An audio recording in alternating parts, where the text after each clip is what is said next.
Assalamualaikum warahmatullahi wabarakatuh. Saya Aina Barisha binti Cik Zainal Abidin, memegang nombor matrik B250900169. Assalamualaikum, saya Ahmad Iskandar bin Muhammad Azman, memegang nombor matrik P250901766. Assalamualaikum, saya Fadilah Bihabib Mahmud, pemegang nombor matrik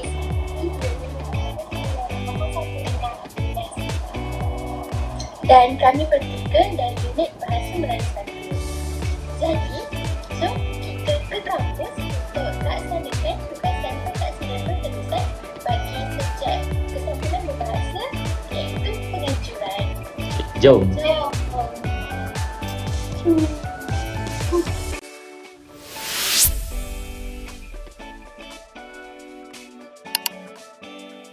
Sekejap Rehan. Sekejap Rehan. Tu Dr. Iskandar kan? Kesian dia bawa barang banyak. Nampak apa kita tak? Jom. Doktor. Selamat petang Doktor. Minta maaf ganggu Doktor. Tapi Okay, macam banyak nampak. sangat je barang tu. Mesti kami bawa ni. Banyak pun, tadi saya bawa habis syarat mengejut. Terima kasih. Sama-sama doktor. Tak apa. Kami pun memang dalam perjalanan nak ke pejabat juga. Alang-alang tu. Doktor apa khabar? Doktor sihat? Alhamdulillah sihat. Ni saya ada bagi tugasan kan. Minggu minggu lepas lepas. tugasan setengah bahasa. Kamu berdua dah siap ke? Dalam proses doktor. Sebab tu kami nak tanya doktor ni, kalau doktor berkelapangan esok, izinkan kami untuk berjumpa doktor sebab kami nak minta tolong doktor semakkan tugasan kami tu. Esok rasanya saya ada kelas sampai pukul 12. Ni mungkin petang tu kamu boleh datang bilik saya. Okay, boleh. Terima kasih Doktor. Terima kasih doktor.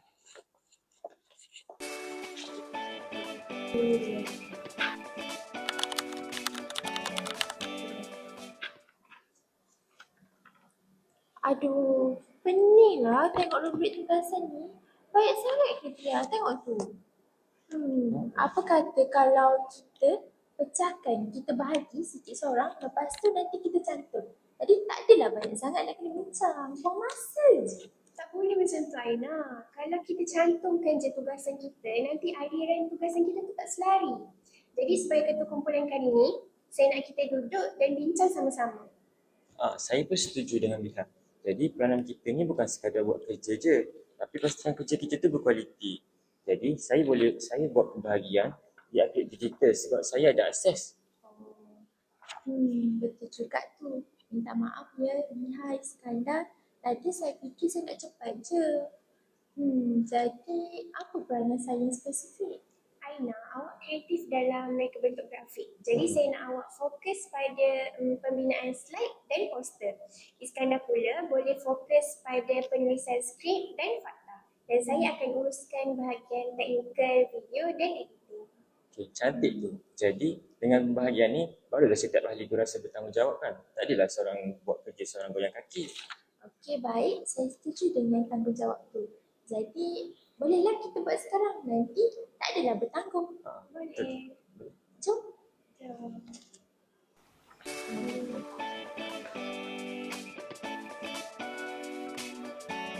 Aina, sebelum kita masuk pejabat ni, apa kata awak simpan dulu telefon awak ni sebab kurang manis lah kalau kita nak berjumpa dengan staf sambil main telefon. Okey. Nasib baik awak ingatkan. Terima kasih. Ya, ada apa boleh saya bantu? Maafkan kami Encik sebab mengganggu waktu kerja Encik, tapi kami ingin bertanya tentang prosedur untuk menyertai aktiviti kelab di kampus. Kalau untuk aktiviti ni kamu dulu kena isi borang dulu. Lepas tu kena hantar kepada ketua unit sukan untuk dapatkan tanda tangan. Jadi mana borangnya Encik? Okey. Terima kasih Encik. Jadi kami kena hantar borang ni dekat kaunter juga ke? Ya, awak kena hantar borang ni sebelum hari Jumaat. Okey. Terima kasih Encik atas penjelasan ini. Selamat bekerja.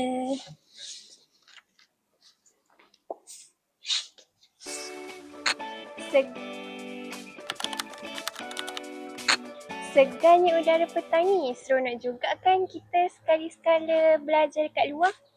Betul tu. Seronok je belajar kat sini. Tenang je rasa. Aina, janganlah buang tisu ni merata-rata. Alah, nanti kan ada juga orang yang bersihkan taman ni. Saya dah lambat nak ke perpustakaan ni. Bukan macam tu Aina. Nilai kesantunan kita bukan terletak pada bahasa je. Tapi pada tingkah laku kita terhadap alam, tak pun orang sekeliling. Jadi kalau Aina buang sampah kat sini, ini bermakna Aina tak hormat pengguna yang lain. Betul tu, saya setuju dengan pihak. Lagipun kita ni bakal pendidik, kita kena tunjuk etika yang baik kepada pelajar. Nanti kalau pelajar ni tengok kita buat macam ni, macam mana? Dan satu lagi pun, kebersihan ni kan sebahagian daripada ilmu dan adab kita sebagai manusia. Betul juga cakap kamu berdua. Saya rasa bersalah pula. Kesantunan ni sebenarnya merangkumi semua aspek kehidupan kita ya. Bukan sekadar bercakap je. Ya Aina, hormat pada harta benda awam ni mencerminkan kepribadian diri kita yang mulia. Jadi, jom kita buang sampah ni kat dalam tong sampah. Okey. Okay.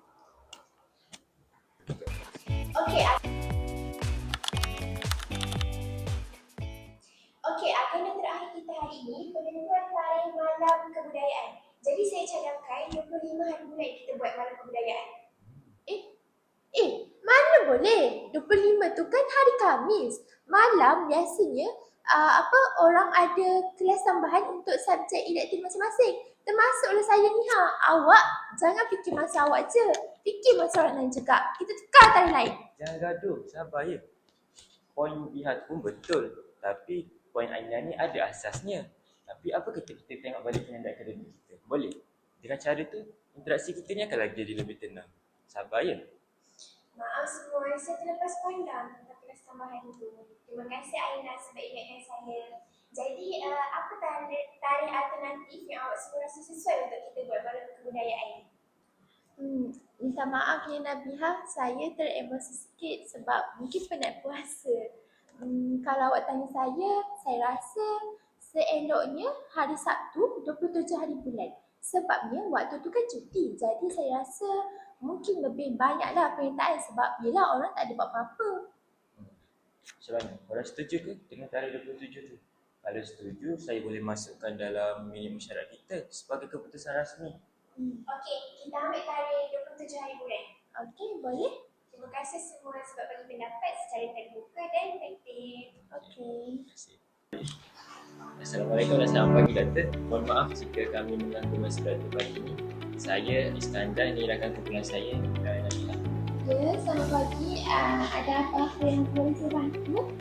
Begini doktor, kami ingin memohon pencerahan lanjut mengenai peperiksaan akhir yang doktor bagi tahu semalam dalam kuliah. Jadi, adakah dalam peperiksaan akhir itu terdapat soalan esei? Oh, ya. Ada dua soalan esei panjang. Kamu boleh rujuklah portal pelajar untuk contoh-contoh tahun lepas. Baik doktor. Terima kasih banyak doktor kerana sudi meluangkan masa untuk kami. Ya, sama-sama.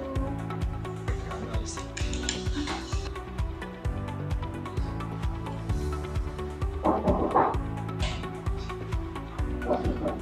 Masuk.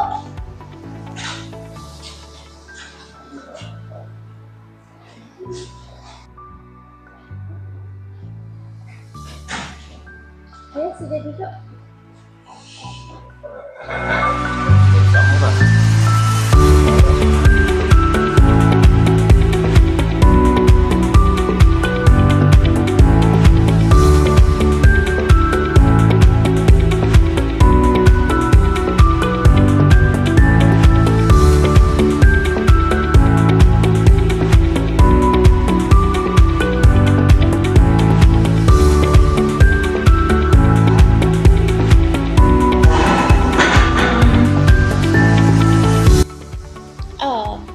Sebelum kamu mula, saya ingin memberikan markah bonus untuk penampilan kamu berdua kerana kelihatan sangat profesional dan kena ataupun sesuai dengan majlis kita hari ini. Sama-sama.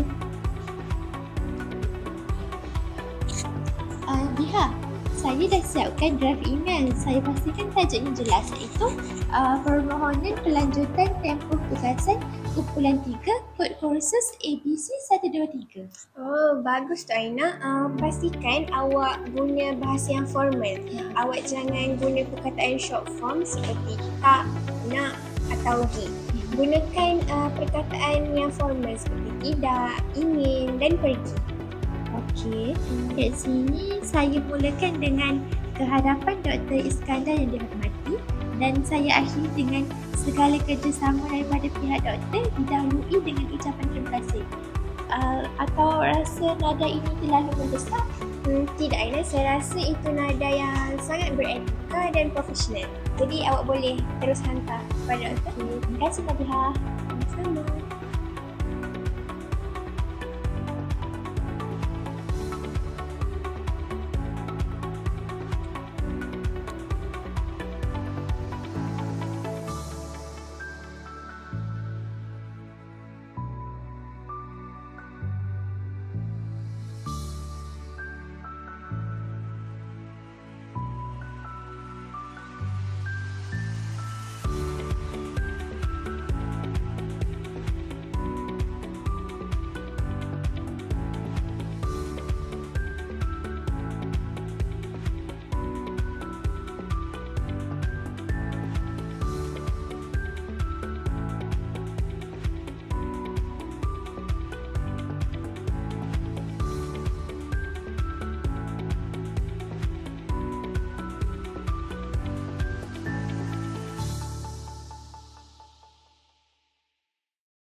Situasi pertama, penggunaan bahasa santun. Kesantunan bahasa dalam situasi ini melibatkan dua elemen utama. Pertama, kesantunan lisan dan kedua, kesantunan tingkah laku. Apabila Aina menggunakan frasa, maafkan kami jika mengganggu, beliau sebenarnya sedang mengaplikasikan strategi politeness daripada Brown and Levinson, iaitu negative politeness. Ini bertujuan untuk meminimumkan beban atau paksaan terhadap Dr. Iskandar yang sedang sibuk. Selain itu, pemilihan kata boleh kami bantu menunjukkan sikap rendah diri yang merupakan teras dalam masyarakat Melayu. Dalam konteks institusi, bahasa santun bukan sekadar cara bercakap tetapi satu bentuk pengiktirafan terhadap autoriti dan ilmu yang dimiliki oleh seseorang pensyarah. Penggunaan intonasi yang rendah dan lembut juga memainkan peranan penting dalam memastikan mesej bantuan yang ditawarkan tidak kedengaran seperti satu arahan atau sindiran terhadap pensyarah tersebut. Hal ini membina jambatan emosi yang positif antara pendidik dan pelajar. Situasi 2, kefahaman terhadap peranan individu. Penerangan ini menyentuh aspek kesantunan strategik dalam pengurusan kumpulan. Setiap individu perlu memahami bahawa mereka adalah sebahagian daripada satu unit sosial yang mempunyai matlamat yang sama. Apabila Nabiha menolak cadangan Aina untuk main cantum sahaja kerja, beliau sebenarnya sedang menjalankan peranan sebagai pemimpin yang menjaga kualiti dan integriti akademik.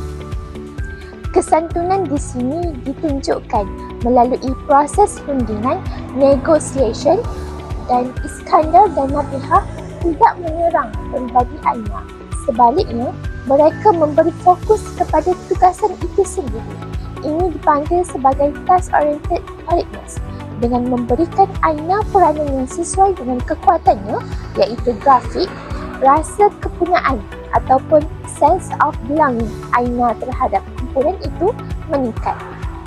Ini membuktikan bahawa kesantunan dalam masyarakat kampus bermaksud kita saling melengkapi kekurangan rakan dengan cara yang terhormat tanpa menimbulkan konflik atau rasa rendah diri kepada ahli yang lain.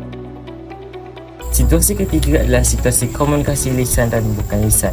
Jadi, komunikasi yang berkesan dalam perkhidmatan pelanggan ataupun dikenali sebagai kaunter pejabat memerlukan keseimbangan antara lisan dan bukan lisan.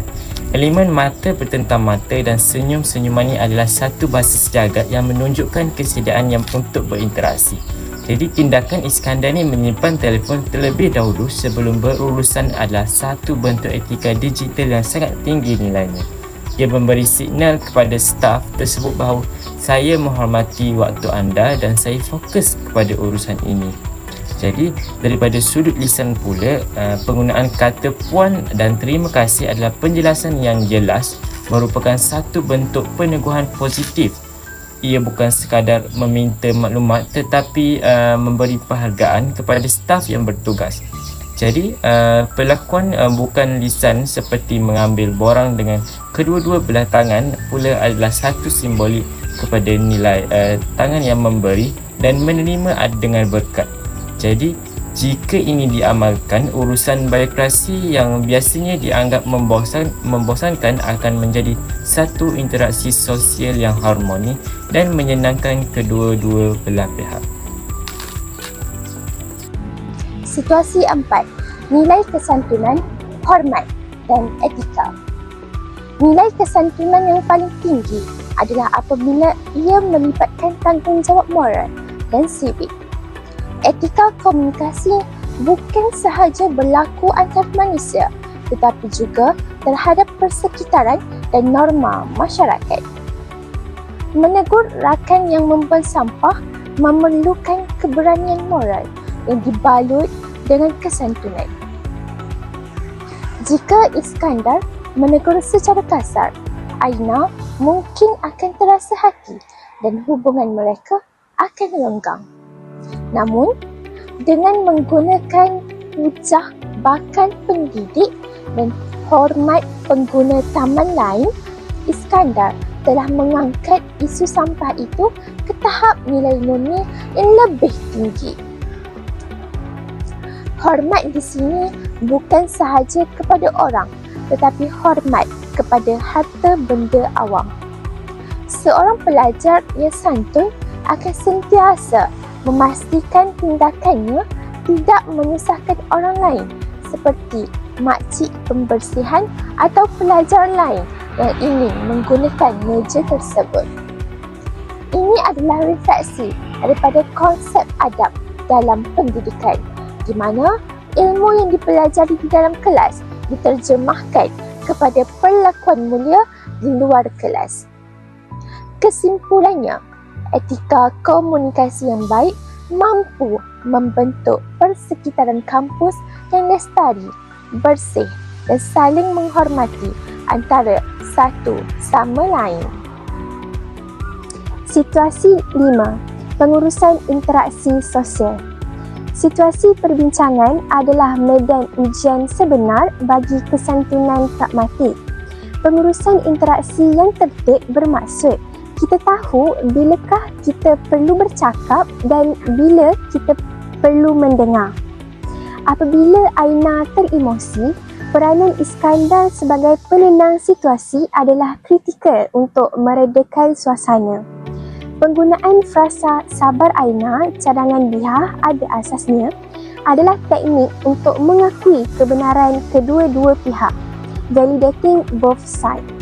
Interaksi yang terancang ini memastikan keputusan yang dicapai adalah berdasarkan permuafakatan, bukannya paksaan. Kesantunan ini sangat penting kerana kita sebagai bakal guru perlu menguruskan mesyuarat dengan rakan sejawat dan ibu bapa di masa hadapan. Kemampuan untuk menguruskan perbezaan pendapat dengan bahasa yang tertib menunjukkan tahap kematangan intelektual yang tinggi. Ini membuktikan bahawa perbezaan idea tidak semestinya membawa kepada perpecahan dan dapat diuruskan dengan sistematik, bersopan dan profesional.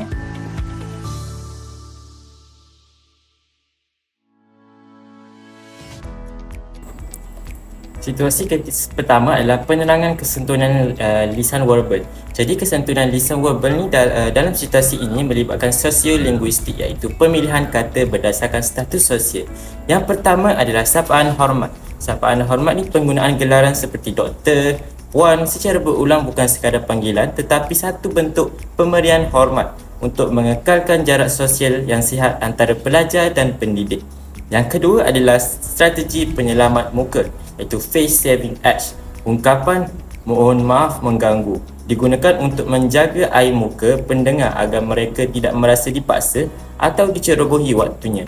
Yang ketiga adalah diksi halus. Penggunaan kata seperti pencerahan dan kesudian menunjukkan tahap pendidikan pelajar yang tinggi dan kemahiran berbahasa yang santun. Kesantunan lisan non-verbal. Bahasa tubuh seringkali lebih bermakna daripada kata-kata. Pertama, apabila Iskandar mengetuk pintu pejabat pensyarah sebelum masuk, ini menunjukkan penghormatan terhadap ruang peribadi pensyarah. Yang kedua, apabila Iskandar menyerahkan barang menggunakan kedua-dua belah tangan, ini merupakan simbol keikhlasan dan penghormatan. Ianya juga melambangkan pemberi mengutamakan penerima. Dan yang terakhir, kedudukan badan yang tegak dan condong ke hadapan melambangkan kesediaan untuk mendengar, active listening. Manakala menundukkan kepala sedikit ketika berjalan di hadapan orang lebih tua melambangkan kerendahan hati. Situasi ketiga, kesantunan berpakaian. Pakaian adalah komunikasi bukan lisan atau artifactual communication yang sangat kuat. Yang pertama, etika dan protokol. Berpakaian mengikut peraturan institusi menunjukkan kematangan diri dan kesediaan untuk mematuhi norma organisasi. Kedua, imej kendiri. Pakaian yang kemas seperti berkemeja dan berbaju kurung memberikan impresi bahawa pelajar tersebut mempunyai disiplin kendiri yang tinggi.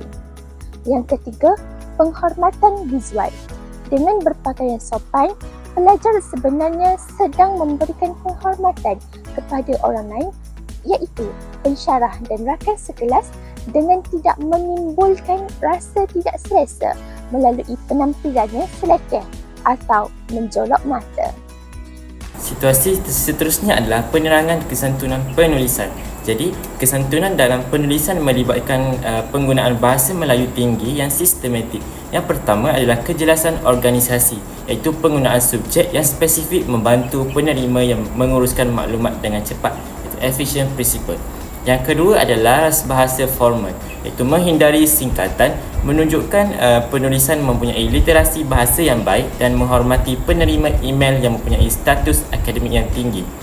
Yang ketiga adalah etika permohonan, iaitu menyatakan perhargaan di akhir penulisan membina hubungan baik dan menunjukkan bahawa pelajar tidak mengambil mudah bantuan yang diberikan. Situasi kelima, kesantunan teknologi digital atau netiquette. Komunikasi melalui aplikasi seperti WhatsApp sering disalah anggap sebagai platform santai semata-mata. Yang pertama, identifikasi diri. Memulakan mesej dengan pengenalan diri seperti menyatakan nama dan kursus adalah wajib kerana pensyarah mempunyai beratus orang pelajar. Ia memudahkan urusan dan menunjukkan profesionalisme. Yang kedua, kandungan padat. Menghantar mesej yang lengkap dalam satu perenggan, bukan dihantar baris demi baris yang menyebabkan telefon berbunyi banyak kali, adalah adab digital yang sangat penting untuk tidak mengganggu ketenteraman penerima, terutamanya pensyarah. Sekian sahaja lakonan daripada kumpulan kami yang berkaitan dengan kesantunan berbahasa dalam kalangan masyarakat. Semoga dapat memberi manfaat kepada kamu semua. Terima kasih. Bye.